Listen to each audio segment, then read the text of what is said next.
Good morning, everyone. Good morning to all the real estate professionals in Malaysia. Give yourself a round of applause for being here.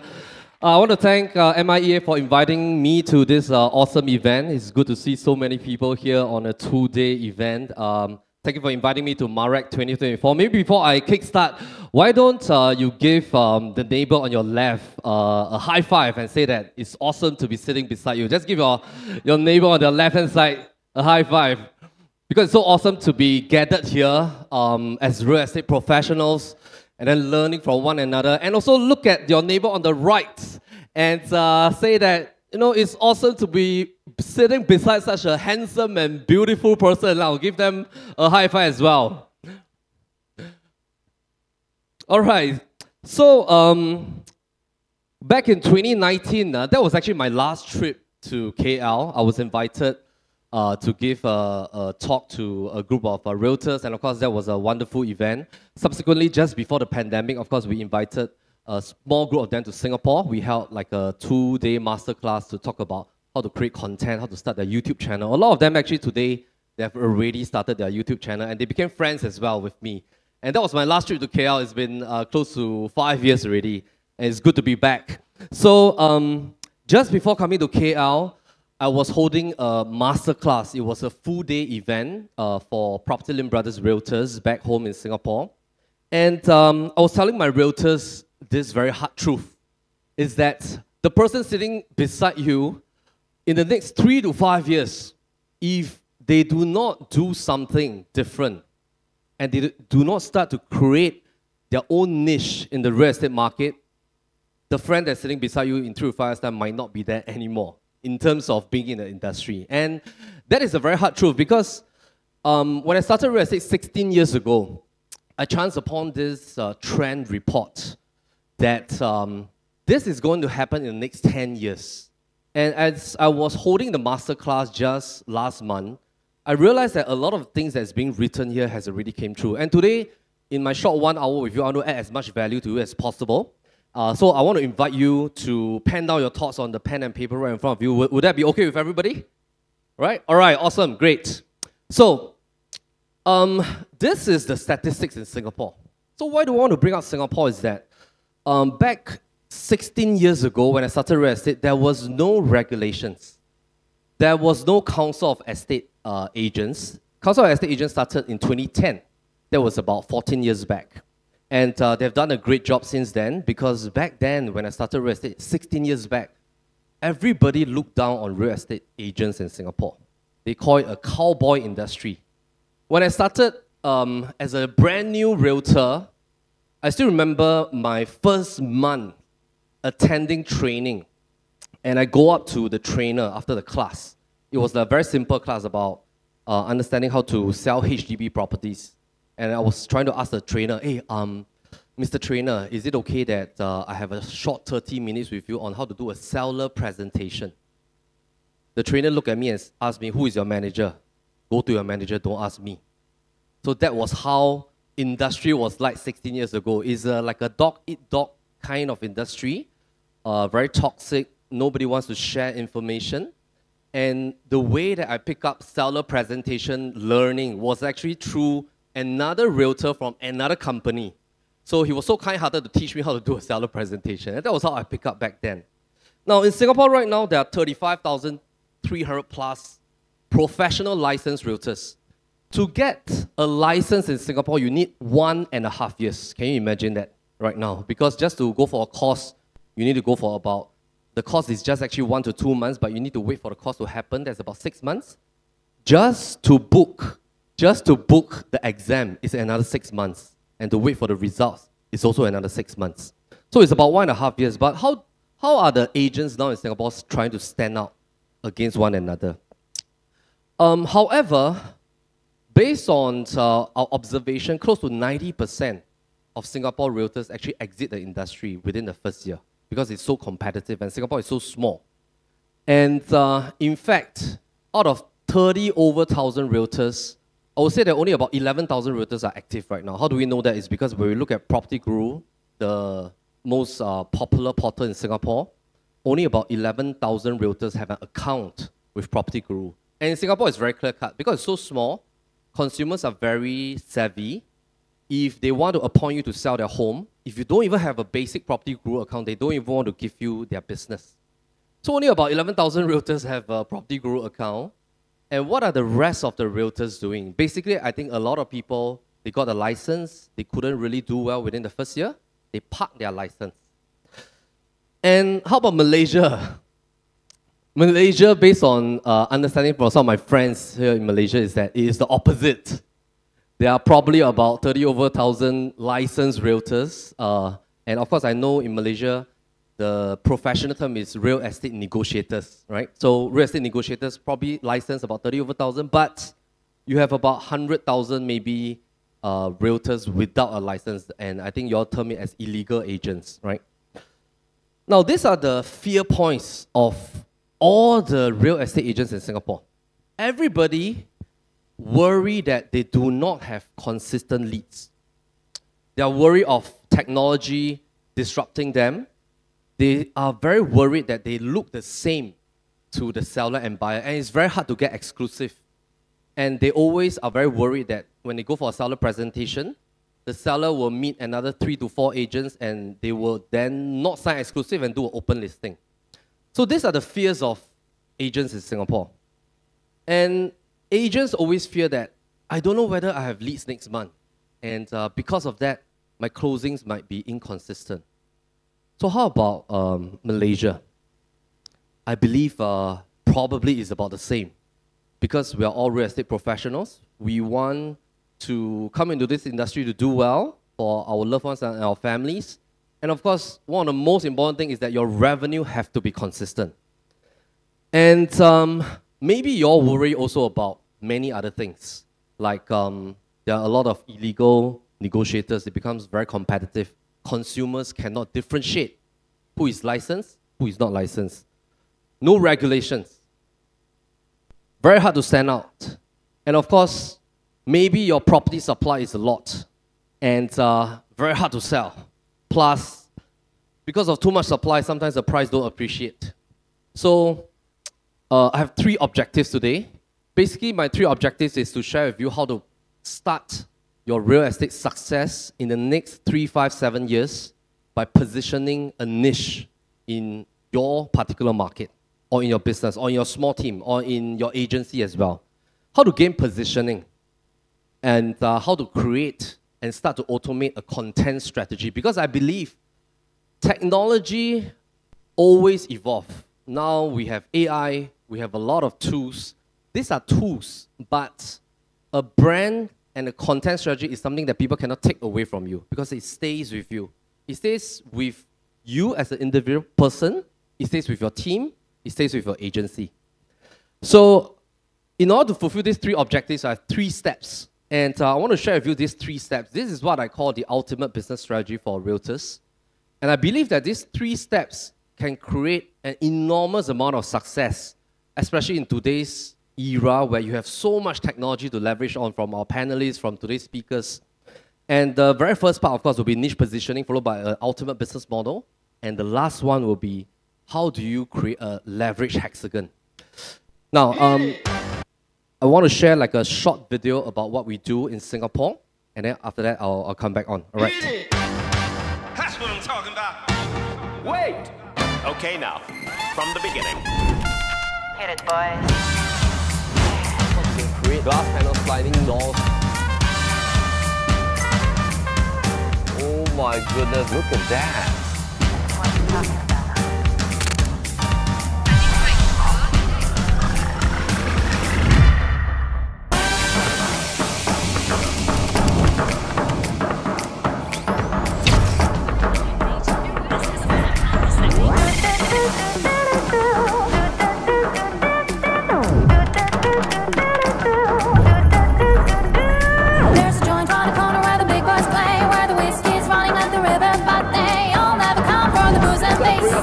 I'm the lady that'll rock this place.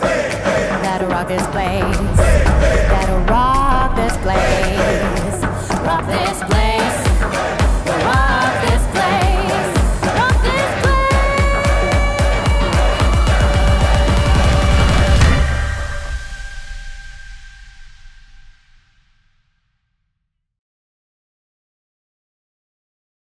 All right, so this is what we do in Singapore. If you notice, of course, ever since I started PLB Media and PLB Realty, now we've grown our consultants to be all home tour presenters as well.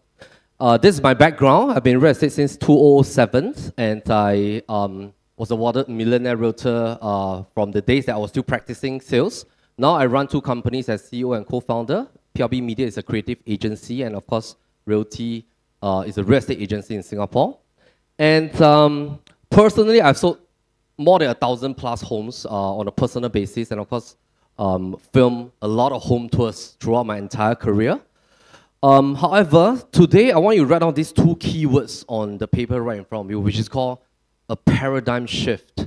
And this has helped me a lot throughout my journey as a realtor to a business owner, and also now running a creative agency and a real estate agency. And what is this paradigm shift about? Now, this is actually my report card, because a lot of people, when they now know me as like a new friend, or I met them at a networking event, they all thought that, you know, I came from a very good background, rich parents. I got a lot of backing, you know, like now my company has about 140 people. You started with a lot of funding, you know, like maybe you had a great start. But my report card, actually in the first 32 years of my life, was not great. So my dad, my mom, fabulous parents. My mom stayed at home, and of course my dad is a taxi driver. And right through my entire primary and secondary school, everybody said that, you know, they will always tell my parents during meet the parent session, your boy is a very quiet boy. And they will write down in the report book, Melvin is a quiet boy. So that has been my, sort of my labeling since young. Because a lot of people was looking at, hey, wow, Melvin, you can speak so well now, do so many home tours. I think you had a lot of training in the past. Actually, not very so. And I didn't do well in primary school. Went to a secondary school with a lot of gangsters trying to survive during my secondary school years. And I started to learn also by doing door-to-door sales when I was in secondary school, just to train my courage. And I failed my A-levels, didn't do well. I was not good at studying. Went to a private uni, didn't have money to complete it. So I went to sign on as a prison officer for 3 years. Partly also because I want to get married and I want to have children, start my own family. After my bond, I started real estate as a realtor at 26. I followed the wrong mentor. I became very greedy. I was very into trying to prove myself to the world. I want to make sure that I have a lot of material success. So I became very greedy and tried to take a lot of shortcuts. And in terms of deal negotiation, I was also not doing ethical things. So that was my background in the past. And actually that resulted in me having a business mistake. And it was like a wake-up moment at age 32, because I started from zero again. And back then, I told myself, this time round, when I restart my business, when I go home, when I look at my kids, and if my children ask me, hey, Daddy, can you share with me how you talk to customers or how you do your real estate business? I want to be able to be proud to tell them every single thing. And I also want to be proud to be able to sleep peacefully at night. So I want to do my deals correctly with integrity. So that has been my pivotal shift moment. And of course, 35 years old, I had about 4 years of restart. I started to read up a lot. I look at what people are doing overseas. I didn't invent anything. Basically, I just innovate on what has already been invented. So my paradigm shift, number 1, was that because I put my heart to do something and I make a commitment to do it, I realized that even I had a slow start to my career and I only restarted at 32. If I put my heart to make things happen, it can happen. So that was my first paradigm shift. Second paradigm shift, something to do with this photo. Because actually, this is my girlfriend. Of course, now it's my wife. Back then, when we started dating, I instantly fell in love with her. We got married in less than 15 months. And I still remember she brought me to meet her grandmother. The second paradigm shift is that I realized in life, sometimes your impression versus other people's perspective, is actually so important. Because if I didn't do the change in my image and outlook, then her family would have objected me from marrying her, and then I wouldn't be able to have so many children now. Right? So I realized that a change is needed at a lot of times, even in our career and our personal life as well. And even though I still love to have that Kim Mo and all the Aaron Kwok hairstyle, but a change is needed because, you know, I need to be somebody that the family can look upon me as reliable, right? This was my journey, and I think that today I'm standing here. I just want to share with you that and encourage you that if you have been in the industry for a long time or you just started out, I've done every single thing that an old agent and a new agent has done before. All the way from flyers. I started out with just 2 equipments, second-hand. I brought from Sim Lim Square. And I work at home. I don't have an office. I learned everything from YouTube, actually. And I started channels from zero. So I didn't buy any lights. I started to build the whole channel account that we are still using today from zero. And I started with 2 teammates as well in a very small office. I know the pains and struggles of every single realtor, every person that's running a small team. I know team leaders' challenges. I know agency bosses' challenges. And 2019, we started a small inside sales team. And of course, 2022, we launched our own realty. And today, of course, we have a small amount of success. I still wouldn't say that we are very big. We are still considered SME in Singapore, but we are happy. Because I realized over the years is that when we succeed together, is a lot of fulfillment and enjoyment than succeeding alone. Because this industry sometimes can be a bit lonely. Most of the time, we spend our time in cars on our own, replying customers. But if you don't have a team that's with you all the time, it can be a very lonely business. So we have certain amount of successes over the last 2 years. And also a lot of speaking engagements over the last 2 years, which we are very thankful. So that has been my journey. And I just want to share with you that this paradigm shift is important to you as well today. Because sometimes we cannot see how the dots connect. And sometimes if we are not patient in our business, the domino effect cannot kickstart. And the domino effect, of course, is being borrowed from one of my favorite books, which is The One Thing by Gary Keller.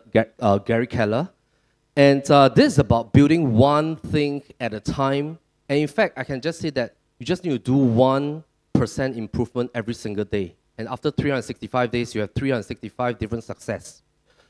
So let's talk about the first thing on niche positioning. So far, so good, everybody. Is it good? All right, great. Now, time to write down some stuff, right? So, why should you even position yourself with this thing on what I call a niche, N-I-C-H-E, as a real estate negotiator in Malaysia in this era? You have 3 reasons. Now, write down the first reason. Number 1, the day that you do not start to position yourself with a niche is the day that you are always anxious about your business. I learned this through the hard way. Every month I will worry, next month got leads or not, got seller presentation or not, I can sell a house or not. Every month I worry. And I know the worries of realtors on the ground. This is a very hard truth. It's not easy. And inconsistent leads is the killer to the business. Which is why I'm not saying this is the ultimate solution, but I dare say that if you put your heart to build a niche for yourself, especially so in a noisy market, you already win 75% of the battle. The balance 25% can come from your referrals. But one thing I need to caution you about your referral business. I learned over the years that your referral business and your existing customer will age together with you. As you grow older in this business, your customer grow older as well. And as they grow older, their buying power sometimes reduces. The speed of transactions reduces. You need to incept new customers and younger customers all the time, which is why a niche is very important. Number 2, a lack of leads is always the killer, as I mentioned. If you look at it, the new leads is the entry point to sustainability in your business. And if you do not have a lead generation framework by building a niche, you are going to suffer your entire business flywheel. So sometimes I tell realtors in Singapore, I said you can spend all the time to attend all the trainings. And you can go for any classes about how to do viewings, how to do financial calculation and all that. But if you do not spend time to build leads generation within your business is going to die. You can have all the know-hows, or you can even be a very good, honest agent with a lot of integrity. But if there's nobody for you to serve, basically your business cannot sustain and you're out of the market. So this is unfortunately the reality on the ground for a lot of realtors. And this is what we all hope for. It doesn't have to be 50,000 a month. It can be 20,000, 10,000, 30,000, or at good times, certain months, 60, 70, 80,000. But the most important thing is consistency. Because without consistency, it's very hard to think about the future. You always think short-term. And you become very short-term oriented. And you cannot plan forward. Sometimes you want to do content, you want to do TikTok, like just now some of our speakers mentioned. You also find that, I do this TikTok, got business or not? Is it worth my time, right? So you cannot think long-term because of that. Reason number 2, please write it down, is that consumers, as a matter of fact, as the evolvement of our technology era and AI era, is that more and more consumers do not need realtors anymore. And the reason that they need a realtor is not as a transactor anymore. It's more as a consultant.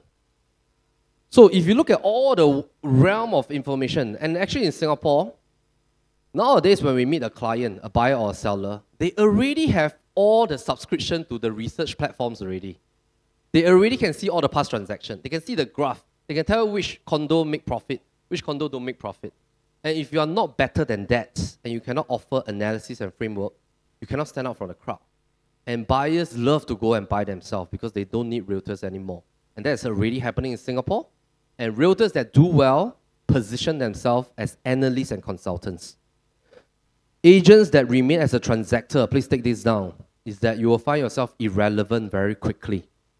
And you will lose confidence as you go about this business because you will feel that, I just go and open door only. But more often than not, this is the best chance for you to position yourself as a consultant. However, for that to happen, there's 2 very simple steps that you need to do.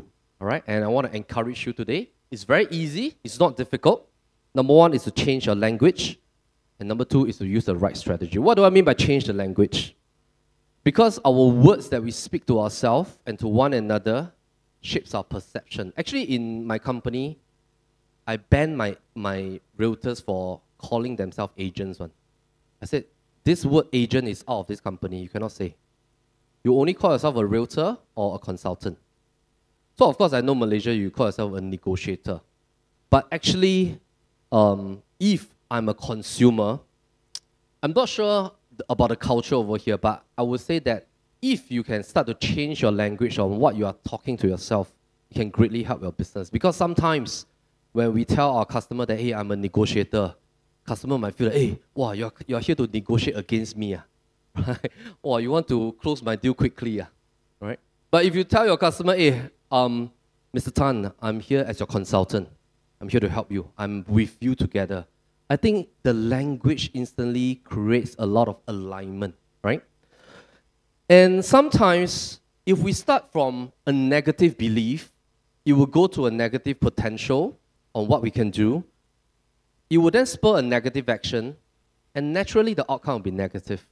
So I want to encourage you to start with a positive belief first, that you can definitely create a positioning of yourself in 1, 2, or 3 years' time. And it can be done very simply the moment you start to do it yourself or together with your team.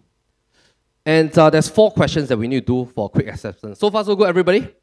All right, great. Let's look at the first question. So how do you view yourself in the real estate industry? Are you a negotiator, agent, or are you a business person? Because actually, I think that whichever company or agency you are with, you are running your own business within your agency. You're running your own business. You are actually a business person, right? Unless you're drawing a salary. But if you are a full-time realtor, you're a business person. And write down maybe very quickly, let's spend 30 seconds on the paper in front of you. What do you always find yourself complaining about? And this is very common. I mean, I also complain about things, right? Some certain times. But what do you always find yourself naturally complaining about? Let's write it down. Let's take about 30 seconds. Come, let's write down. And sometimes these words could be limiting your success. Give yourself 30 seconds before I show you what usually realtors in Singapore complain about? Realtors in Singapore actually complain about a lot of things. All right, I showed you this one first. They complain about cooling measures. In Singapore, it's a very tough market. Properties are still appreciating, but very hard to buy. Got 15 rounds of cooling measures. Very hard to buy. There's loan, there's cooling measures, ABSD cooling measures. A foreigner buying Singapore property now, first property have to pay additional 60% additional tax. So there's a lot of cooling measures. Realtors in Singapore usually complain about the brand, disruption, competitors, recession, training, their managers, teammates. These are the things. How about here in Malaysia? What do you guys complain about? What do you find yourself usually thinking about? And this could be mental roadblocks. Is it about regulations? Is it about the fact that, hey, if I want to wait for the regulations to be perfect, then I start doing something. When would that be? Or should I start doing something now? Because actually, 16 years ago, when I started in real estate, there was no regulations. I think easily Singapore also have 100,000 agents. Today, there's 35,000. But if I look back then, there are still top producers that do well. And I think in any market, things can be done. And I think we always look at the wrong things. Actually, the most important thing that we need to write down on a paper in front of you is, what do your customer really need? What do your customer really want? And we just need to follow the principle that Amazon has always used, is to look at the customer. So this is a paradigm shift moment I want to share. I asked my realtors in Singapore, I said that we have 34,000 licensed realtors now. Only 11,000 people are practicing. Is that a roadblock or opportunity? Some of them raise hand and say that it's a roadblock because it's so tough in Singapore, cannot survive. That's why all these agents cannot make it. But some realtors, they say it's an opportunity because I only need to compete with 11,000 realtors. How about this? Is this a roadblock or opportunity? Everyone? Roadblock! Roadblock opportunity. Actually, I think, actually this is like a Singapore 20, no, I'm not saying that Malaysia is backward. I think, based on what I heard, I think we're similarly on par in terms of technology adoption, but maybe in terms of regulation, this is building up. But while you are waiting for regulation to build up, do not give up. Look at this as an opportunity, because actually, if you build your positioning and your content, it's very easy to stand out. It's very easy to stand out. Later, I'll share with you how easy that is, all right? Now, when there's a lack of regulation, if you can position yourself as professional and analytical, and you dare to put yourself out there, I think you can stand out easily. Let me just give you some examples. Even in Singapore, we have to constantly stand out. Because there's a lot of noise and consumers don't know who to choose. The best way is to stand out as being analytical, and this is what we do. Of properties from developers, and basically we notice a 5-year cycle within these two periods. So we also want to look at, will we start a new 5-year cycle moving on from 2025? And let's have a look at these 3 seasons. So we started from about 1516 to 2020. 2020 was the COVID year, if you remember. And of course, now we're in the middle of the second 5-year cycle, which is 2023. Of course, this 5-year cycle is a research kind of trending analysis that is being developed by PRB Research. And of course, we think that we're right now in the middle. And what does this mean? Now, let's have a look at this again. Basically, this will only happen, and the disclaimer is that this continues. Now, why do I say that? Is because the quantitative easing in terms of increment in money supply is an important factor, as well as a balancing act of interest rates. So, for example, when QE happens... So, in Singapore, we don't only do home tours because most importantly is that we know what consumers want. We come up with a lot of research charts, investment frameworks. We help consumers to decipher when to invest, what kind of properties to invest, and where to invest. So there's a lot of things that can be done. And that's how we draw a lot of good customers to us. Those customers that are serious in investing, that are ready to invest. One way is by being professional and analytical. And I think that can be done here as well, because that is how you stand out from the crowd. Because you spend so much time learning, reading the news, going for trainings, You just need to articulate out in your niche target audience. Now, there's more supply than demand here. In Singapore, actually, there's more demand than supply. But Singaporeans want to buy second property also need to pay 20% additional tax. And our loan for second property is only 45% loan. Very hard to buy second property. How about Malaysia? If there's too much supply, what can be done in terms of your positioning? Now, if there are too much supply, I think one thing that we can shift in terms of our mindset and paradigm is that we can help buyers decipher where to buy, where to hunt for the right properties, which are the developers that are reputable and good, that will deliver, and what are some of the investment frameworks that property investors can use to find the right type of property. And similarly, in Singapore, not all properties see appreciation. And that's an example of what we do in Singapore as well. Let's have a look at some of the negative case study. So we just want to debunk the myth that it's not really about new or resale, it's about characteristics of the property. So this is a new launch in Newton. It's freehold. So we have selected this because this is 9, 10, 11. Freehold. And maybe some of you might say, hey, only freehold will see appreciation. Not the case as well. This has negative, this has depreciation basically from the launch date, the TOP date, all the way until today's date. And of course, if you have followed our webinars, there are certain reasons of why this happened. We talk about volume effect, we talk about the amount of transactions. And this is basically the amount of annualized negative gain that the... So these are just some examples which I think you can stand out. It is to put what you usually speak with your property buyers and investors on a daily basis out on your content.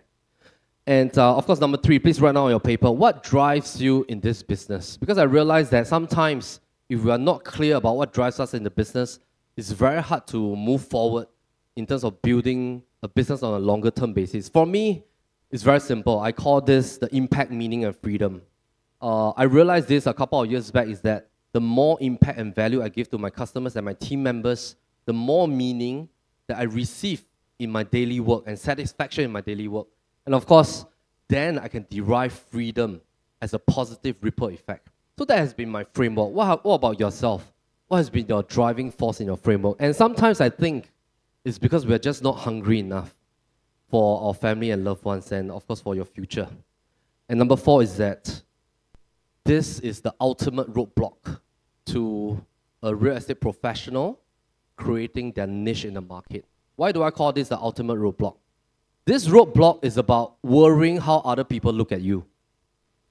So are you inward looking or outward looking? And this is a psychological term. What do I mean by this is that if you adopt an outward looking mindset, you constantly worry about what other people think about you, think about your content, what you say on social media, and how you present yourself. What are you speaking about? You worry about the comments. And because of all this worrying, there's inaction. And sometimes when you look back 5 years ago, maybe 5 years ago you thought about doing something, but you keep delaying it because you were outward looking. And that has delayed your action plan. And maybe you look back and say that, hey, actually if I started 5 years back, it wouldn't be so bad, right? And maybe 3 years later, if we were to meet 2027 at Marec again, maybe you would think, hey, 3 years ago, Melvin did say that if I were started back then in 2024, my business would have been different, right? So have you been outward looking or inward looking? And why should we create content? Why should we even market and advertise? Because maybe now you are doing good work, but nobody knows. You could be a realtor or professional that is doing so much analysis. You have good properties to recommend. You sell in a way that, you really fight for the best price for your customers, but nobody knows because you are not creating a niche. Or maybe there's just not enough documentation of what you're doing in the social media space. Nobody knows what you're doing, and customers cannot find you. So actually, if you're doing good work, you're actually responsible to direct the customers to you rather than the illegal agents.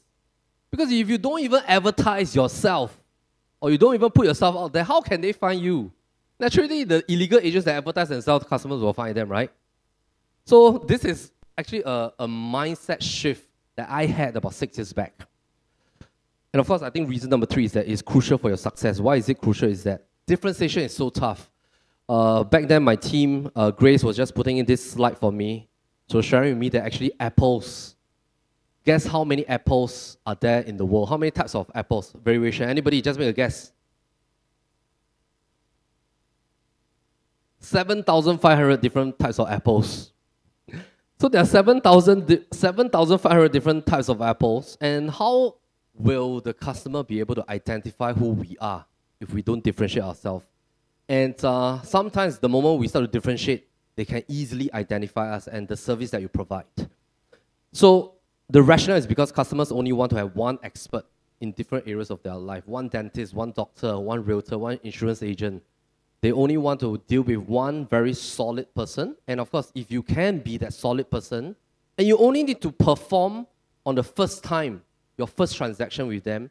And most of the time, based on statistics in the US, more than 70% of the clients, they go back to their first realtor.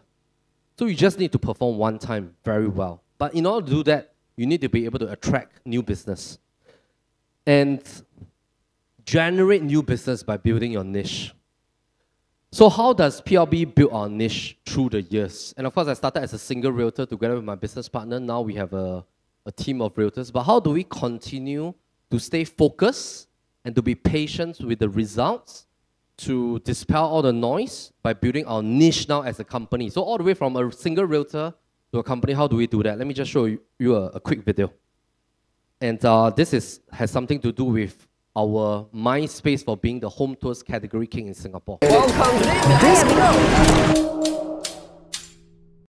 Hi there, welcome to Fernview Sengkang. Today we are taking a look at a 4-room apartment in Block 445B. Come on in.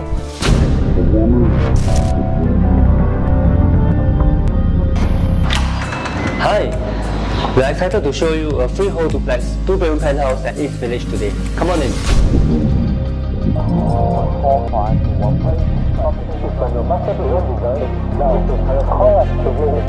Melvin Lim, PropertyLimBrothers, always happy to show the place.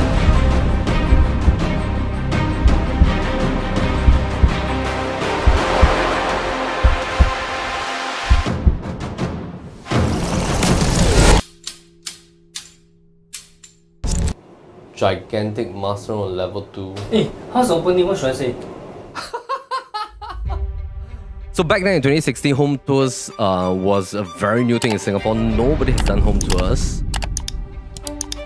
The only mode of marketing back then was only photographs. Back then I was thinking, how can we position homes differently? Because every property is so unique. There are different renovations of different homes. There's different kinds of views from different properties. We should really be highlighting all the unique features and benefits of each property very, very differently. And I think video is one of the best ways to do it. Firstly, nobody believes in home tours. Second thing was that the prep of the home really takes a lot of effort. Of course, the third thing is that how can we articulate and how can we film in a fashion that really makes the home tour exciting? I would say that in terms of the number of issues that we face, there's like, I don't know, 101 issues in the very first season. The boathouse residences was just... We are happy to show you the place. Okay, it's confirmed it's less than 5 minutes. The key idea back then was really how can we do this so that home buyers at the comfort of their homes can just sit on their couch and watch every single detail of the properties before they even come for a physical viewing. So we kept on pushing. Firstly, we need to figure out what is the right camera to use. If there's a product, we want to put it in this best possible light. Buttons and gems in this place. How can we go to a stage where we can just speak normally? PropertyLimBrothers, right now we are at the highly sought after 99 years landed estate. We're in District 9 today. We are bringing you to this amazing semi-detached home that you wouldn't want to miss. If you're ready, let's go check it out. Can we also show the exterior of the condo project or the landed enclave? We were thinking, what if we can't do physical staging? Can we do virtual 3D staging?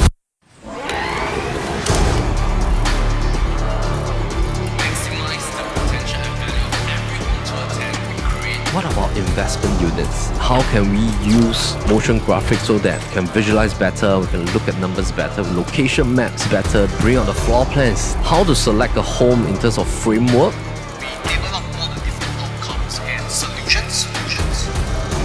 Logos will change, watermarks will change to show the buyers in the comfort of their homes. How can we bring out the best points of their properties? This is the evolution of PLB Home Tours. Okay, last take. 可以了。 All right. Great. Give our media team a round of applause. Right. And the reason that we keep pushing to do better and better home tours is actually for just one audience, is that we want to benefit home sellers, that they can rest assured that when they hand over their home to us, we do a good and excellent job. It's also for the benefit of the buyers. Buyers don't need to waste time. Buyers can now look at the home tours at home. Then when they contact our realtors, they come for viewing. And most of the properties that we sold over the last 6 years, when the buyers came, they say, I already watched a home tour 2-3 rounds already. And I just want to see the real thing. So everything becomes very clean. It becomes more genuine. It saves everybody's time. And 62% of our home tour sales, they sell at a positive premium compared to the neighbors that do not have a PLB home tour. And of course, when we track on a year-to-year basis, it also increases the speed for our home sellers to sell and exit from their homes. So that is the reason that kept us focused, is that we just keep thinking about the customer. How can we do better for the customer? We don't think about who has done home tours, which company got done home tours, which competitor is doing home tours. We don't look at that. We just think about the customer, and that has what been keeping us focused. So what do you need to do, to create a niche for your brand, whether it's an individual brand or for your team?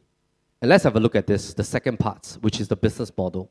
I call this the IFDS framework. So for those of you who are keen to create a niche, write down this framework. This is going to help you. You're free to take photographs as well. This is what we do in terms of a mental strategy exercise back in Singapore. And the number one thing is to identify your niche. Find out about the fears of your particular target audience. What are their desires? So identify the niche, their fears, IF, desires is D, and last is to strategize. So I call it the IFDS framework. Now, this is what we do in Singapore.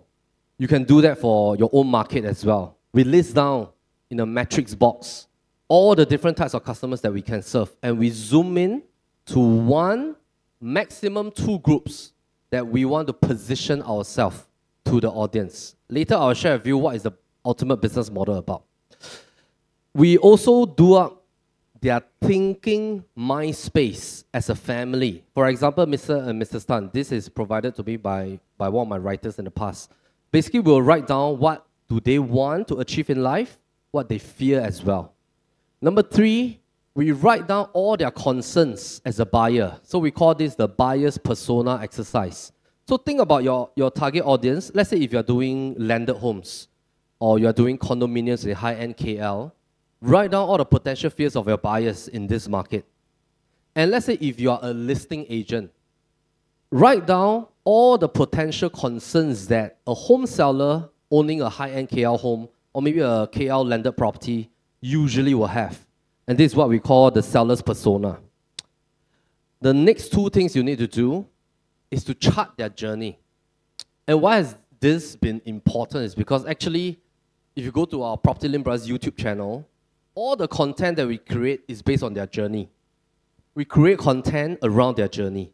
That means from the start of their research phase as a buyer to taking action, what are they going through? And we create journey and education to help them in this journey. So there's one thing that you need to know, is that this is a contrary mindset. Maybe some of you are thinking, hey, I give all this free education to the buyer, then the buyer will go and DIY. I do all this free education to the seller will DIY. Actually, I tell you the truth is that the more you give, the more they will give you the business. Because consumers are too busy to do this on their own. They are just waiting for the right consultant with all this knowledge, and then they will give you the business. So sometimes it's a reverse mindset. So you have to treat it like you're giving free advice. And this is the seller's journey that we usually use, and we create our action plan around that. Now, come, I know some of you are taking photos, come. Okay, seller's journey. Okay, all good? Now, this is very important because the buyer's market is shifting faster than the seller's market. Most home sellers are actually busy with their own business. Most home sellers will still give their properties to a realtor. But buyers now love to DIY. They love to go to the show flat themselves. They want to do research themselves. So you need to understand their pain points. They usually want to understand from a consultant, why should I invest today? Where should I invest? What should I invest in? So your content is to answer these three main pillars. And these are the three things that will be very helpful for you. So if you look at all the experts in the world, you look at Gary Vaynerchuk, look at Vin Zhang, you look at Anthony Robbins, they're very clear with their niche target audience. Gary Vaynerchuk is a social media expert to entrepreneurs and solopreneurs. He always will double down that. Vin Zhang talks to people who want to be better at their speaking, articulation. Anthony Robbins talks about pain and motivation. They are always very clear and they stick with it. And because they stick with it, eventually it allows them to expand into other kinds of niches. So when you look at this, I call this a niche targeting approach. So even for PLB, this is what we have done in the past. We started from public housing actually. So in 2018, we created a lot of content on HDB. We then moved to condos.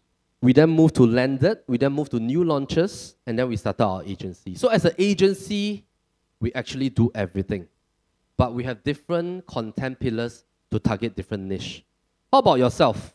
Actually, you don't have to worry about whether you should do everything or you should give up about what you're already doing. That is not my point. My point is just to share with you that when you have the right strategy, things will work out. Because if you do not have the right strategy, your percentage of failure is very high. If you have the wrong strategy and your tactics is correct, your failure rate is still very high. But the moment you start to have your right strategy, your success rate will drastically improve. So what do I mean by this is that firstly, you can take this photo. I think these are questions that you need to ask yourself in order to start to craft out your niche. So once you start to identify the first niche that you want to position yourself is, so let me take an example. You want to be positioning yourself as the KL lender expert in this particular region, right?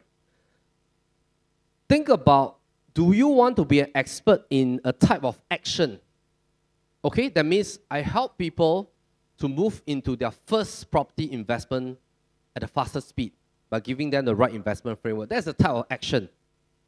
Do you want to specialize in a product, a type of property, or do you want to specialize in a type of location? So these are the three things you need to ask yourself. What do you want to specialize in? Okay? Once you have figured that out, you need to move to the second step, is that you do not have to give up what you're doing. Maybe you're doing rentals. Maybe you're doing different types of properties. Rental, condo, landed, whatever, developers project. But you just need to have one niche that tells the world what you're doing. Because this is what we call the Takashimaya department store approach. At the back end, you still have a lot of products. But at the front end, you are very clear to the customer, hey, I'm the landed expert in this area. Let me help you. When they come to you, most of the time, a lot of consumers, they have different types of properties. They also need your help for rental. Their children got properties. Their friends got properties. And once you position in one niche, you draw them back to your store, and that is how you cultivate this to be a long-time customer. So focus on one first. Do not be greedy. Don't be a jack of all trades. Just focus on one niche. So far, so good? All right. So the best content is to talk to your niche every day. And this is something that I need to caution you first. Because the moment you start to do content, right, some of your friends, or maybe your colleagues or family members, or maybe you go for a gathering with your schoolmates or your ex-colleagues, then they will start to say, oh, wow, I saw you doing this content. Very good, very good. Oh. Hey, but you know, a lot of people also doing. Oh, this other agent in this agency also doing, ma. Then you start to get dejected, then you don't want to do already. Let me share with you from 2017 until today, every year, people will tell us that, hey, a lot of people are doing home tours. Actually, it's nothing new. A lot of people doing home tours. Actually, I tell them, actually, long time ago, 10 years ago, US already start doing home tours. Home tour is nothing new. Actually, it is about how consistent you are. Because most of the time, actually, I look back 2017, a lot of people that started to do home tours in Singapore, they are not doing anymore. Even people who started to do home tours last year, they are not doing anymore already. It is about how consistent you are in this business. You just need to focus on the customer. Don't care about the noise. Just do it for the customer, right? So far, so good. And this is the disappointment zone. When you go for your school gatherings, take note whatever people say to you, don't care. Just persevere. Because you are doing it for the customer. You're not doing it to show your competitors. Just remember this fact. And you just need to break through out from that zone before you start to see success. And this is from the one thing as well, right? Now, if you are consistent, you will start to see dominoes. That has allowed us to see dominoes in our business.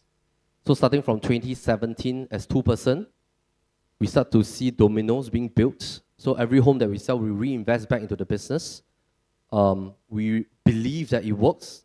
We collect feedback from the ground. Customers tell us that it works.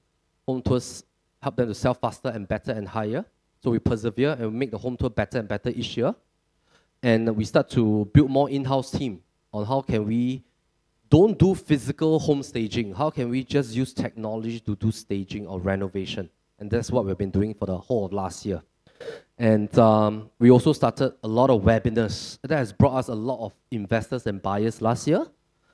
Speaking engagement, our own event. We held our first landed convention in Singapore, our client appreciation event as well. And a lot of partnerships has also happened because we persevere. And since last year, we started building our own tech and apps. And that has allowed us to build, also with the leverage of AI, we build our own tech apps for consumers as well as for our realtors as well. And also, importantly, it allows us to reinvest back to the team to build more like-minded teammates in the team and to create more in-house units so that we can ultimately serve the customer better, right? So, last step before I hand over the mic is how can we start to very simply leverage and start to build your brand, your niche, your content. I call this the ultimate leverage hexagon. Now you might want to take this photo. Basically, it has 5 pillars. The first pillar is the most painful one. But actually now with your phone, it's very easy. It's really very easy. And now even there's AI captions and everything. It's so easy, right? Content creation is the hardest, but it's also the easiest. You just need to persevere to do it 5 days a week. And second part is to leverage on the content that is in your company. Third is to leverage on news. Fourth, webinar seminars that your company is doing. And last but not least is to develop or leverage on the charts, research, and frameworks that your company provides for you. So, first step, write this down. 20 times 12. Every week, spend 5 days to create content, Monday to Friday. Or Wednesday to Sunday, the most busiest day. Actually, when you are waiting for the buyer to come, you can create content already. You don't have to think so much. You are downstairs at the car park, park your car, walking out to the condo, you can create content also. Just need to create a 60-second content every single day. And you have 240 content after a year. The first part is the toughest because nobody will watch. Your likes will be very little. But once one of your videos starts to gain traction and go viral, you will start to pick up. You need to persevere. And your content just need to follow this concept called VAO. Value adding, applicable, and organized. And the good news is it doesn't even have to be organized. You can just create any content that is relating to what your customer needs and how it can help them. So if you're talking to a landed buyer, every day you just need to talk about the fears and desires of a landed buyer. How to select a good landed property. Is this the right year to invest? Am I overpaying for this area? What kind of landed home should I go for? Should I go for sub-sale market or direct developers unit? Is this developers unit overpriced? Is this sub-sale overpriced? In this area good? Or should I wait for next year? Right? You just need to make sure it's value adding and applicable. And you just need to think, I just want to create free content. If I don't make money, it's okay. Once you have that right mindset, you push it for a year, you will start to see dominoes happening. So far, so good. And back in Singapore, we create all types of content. These are our podcasts, long form. Actually, the easiest to create is podcast discussion plus like Q&A. That's the easiest to create. And we also do like short form education, long form education. These are our home tours. These are our vlogs. These are our interviews with customers. We call them chit-chat sessions. So you can actually go to our PropertyLimBrothers YouTube, help to subscribe, and also look at the different kind of content pillars that we have to draw some ideas. And we're also learning from different realtors in different countries. I constantly look at US. I also look at Malaysia content also. And I think the Malaysia YouTube content is also growing very, very rapidly. So I think the only difference is that who is the most consistent. And actually, when you kickstart, I want to encourage you that you don't have to think about having a big team. You can outsource first. You can have a virtual assistant in the Philippines. You can outsource to a freelancer first. Just make sure that it's consistent for the first year. Don't need to think too big. Start with a small team. Or you can go to your office, look at your teammates, ask for 2, 3 like-minded people. Hey, why don't we cut and then we do together first for 1 year. After 1 year, we see how it goes, right? And we also create a lot of short-form contents. Shorts are very powerful nowadays. We have 66 different funnels. We call it the lead generation funnels. We have 66 different funnels. And this is how we leverage on funnels. That means we use long-form videos. We bring customer to the funnel. And then we convert from there. Sometimes we use shorts. We bring to the long-form content. Long-form content bring to funnel. Sometimes shorts bring to funnel. Funnel bring them back to long-form content. We use retargeting. And all this you can talk to your digital marketing partners, right? And we also track our leads. So all these leads that we track over the years, this was just last year, we have 718 leads that came in with a physical address. That means with unit number. So we know that it's real leads. We met 500 over of them. And of course, last year we sold in totality close to about 500 different homes. And we track the leads in terms of where are they coming from. So if you look at this, I think over the years, what has affirmed the use of content pillars and niche positioning is that the moment you start to do it, you realize that close to 70% of the leads, actually that's the first and second bar that we have, landing page and website form, and hotline happens because they see the ads on social media.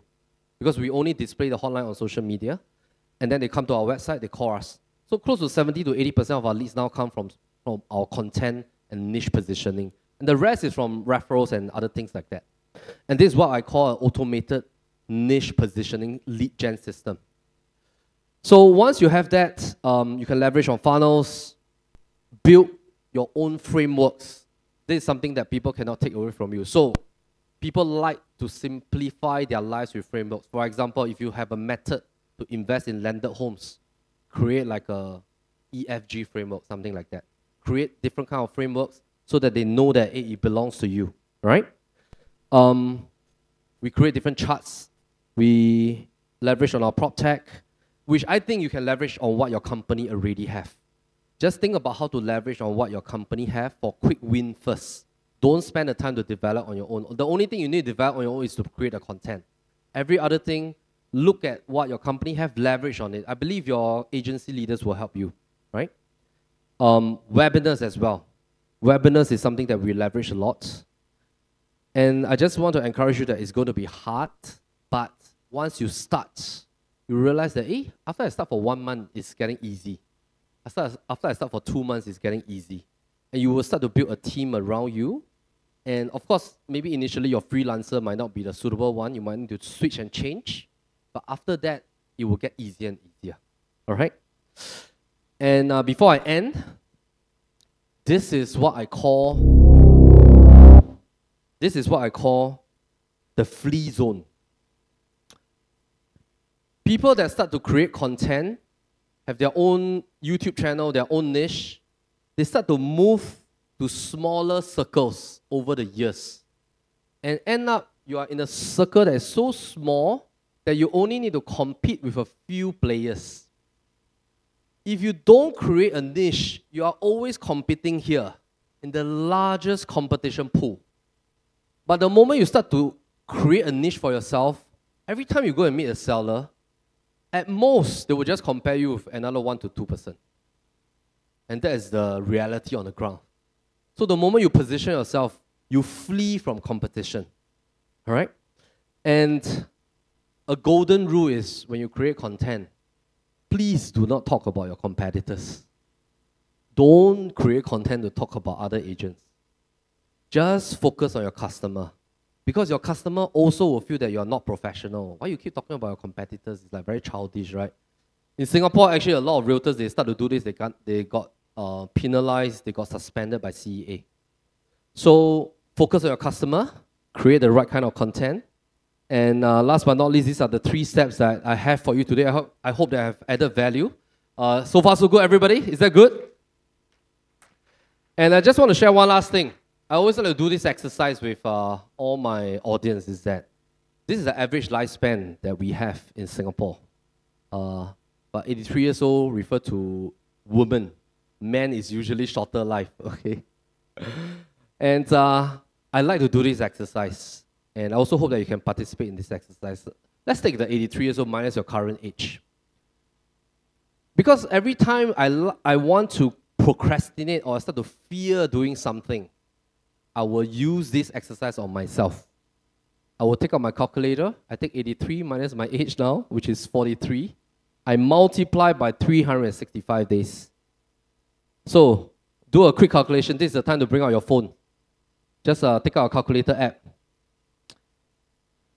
Calculate how many days we are left with if God gives us until 83. Of course, if He gives us until 100, that will be the best.